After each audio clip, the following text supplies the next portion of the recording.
Chapter 19. Discovery and Disaster. The sky was thick with snow, a ton of the stuff that most probably could drop at any moment. Snow was not something Baby got excited about. At least now, though, she could remind herself that she had a home. But for how long? On their way back to the lily, after an early morning forage, Baby and Fingers ignored the mutters of darkies from two old women polishing their front doorsteps. It was only Baby who had dark skin. Baby's brown skin was her, how she was. But these black shirts had made her feel ashamed of it, and she hated that. Fingers hadn't said anything bad about Ida since they'd heard what her dad had done, and so she hadn't said anything about leaving either. She had to see that it wouldn't be fun sneaking about on a ship when the weather was bad. No more fun than sleeping in a barrel when the snow was on the ground. In the allotments, only one old man cutting a bunch of holly disturbed the peace. Fingers pushed the gate. It rattled open, and she led the way across the frozen ridges of earth. She'd learned pretty quick exactly where to aim for the tunnel through the bushes. Baby was dreaming about breakfast. Brian might have had a go at pancakes, you never know. Or bacon. Yes, they had bacon. The smell of it sizzling was her favourite. Fingers turned round outside the entrance to the bush tunnel. Her finger rested on her lips, and she put up her hand to say stop. Her face was set in a grim frown. Trouble, she whispered. What are you talking about? He's found it. Who? Baby felt the fluttering in her chest. She knew who. Under her breath she said, The Undertaker. A branch snapped under Baby's boot. Fingers pointed to the sky, poked the sack into a thick bit of bush, and pulled herself up onto the lowest branch of one of the overhanging trees. Baby followed, and cat quiet, they climbed up and up through the branches, where they could see what was happening. The smell of pine trees sent Baby's head a-reeling. With her frantic heart doing that thing hearts did when all your nightmares come true, Baby reached for the next branch. The bark pressed into her palms and scraped her knees. The pine needles prickled, but she couldn't bother about that. Through the dark fuzz she could make out fingers clinging to the trunk a few branches higher. Like two little dicky birds they perched. With a deep breath of courage, Baby sidled along the branch, away from the trunk, to where she could see through the pine. She saw the lily, ripped naked of her blanket of ivy and brambles, and the tunnel from the coal heap flattened and trampled, and she saw him, Arthur Underwood, cold-hearted devil that he was, strutted round the clearing like he owned it, and all the world for that matter. 2 crowbars, the burglar's friend, lay outside the door with something Baby knew well, a large tin of whitewash. Baby felt like her innards had been ripped out for all the world to see. Her home was gone. Maybe it was time to go. The Undertaker had dressed up, black all over, black shirt and black hat with a peak like a mirror and a flat top like a tin tea tray. Over it all, a long black mac shone like polished boots, and underneath his armpit was wedged that stick. With a proud strut he strode and paced and checked his watch. Where was Jin, Brian, and Ida? She hadn't told him, had she? The lily's door swung open. Bad Bill Teasdale had Jin. His open-mouthed grin leered over her shoulder, just like it had that first day outside the baker's bonnet. His arms somehow were wrapped through hers. He pushed her out of the door. Her hair hung over one side of her face, and her red dress was ripped from the shoulder. But fire burned in her eye. She struggled, her lips pressed tight, but she didn't open them. Underwood strode across the clearing to Jin. He stretched himself to his full height and loomed over her. You are an enemy to your class, you disgust me. Jin's eyebrow arched, the one not hidden by her curtain of hair, and Baby knew she was looking for her sisters. If only Baby could let her know that they were there. Of course she could. A pine cone, ripe and ready, came away in her hand. She kissed it, then aimed. The cone landed at Jin's feet. The undertaker drew his stick from under his arm and flicked the cone. "Your little friends, the vermin with whom you keep company, where might they be?" Slowly his eyes scanned the trees above the bushes. Behind his back, Jin looked too, and that friendship they'd made on that first day in Netterfield joined them. Chalk and cheese, Baby and Jin, as if a line of gold were stretched between them.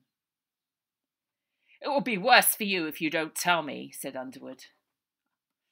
"I know your game." Jin shook her waves back with a not-on-your-Nelly cockiness that her sort were really good at. "Very well, you have no idea of my game," said the undertaker, enjoying every word. "My game will finally put a stop to traitors like you and the deformed criminal underclass you associate with.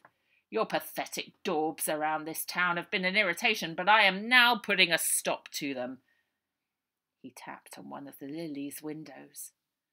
William, Bill's younger brother, 17 years old to his brother's 19, popped his head out of the door. Baby heard the tremble in his voice. It's only her, sir. There ain't no one else here." "But Brian, where's Brian?" Baby felt relieved that Brian wasn't there, but she was as worried as she was relieved about where she was. They hadn't got her already, had they? Jin struggled. "My father would have you whipped."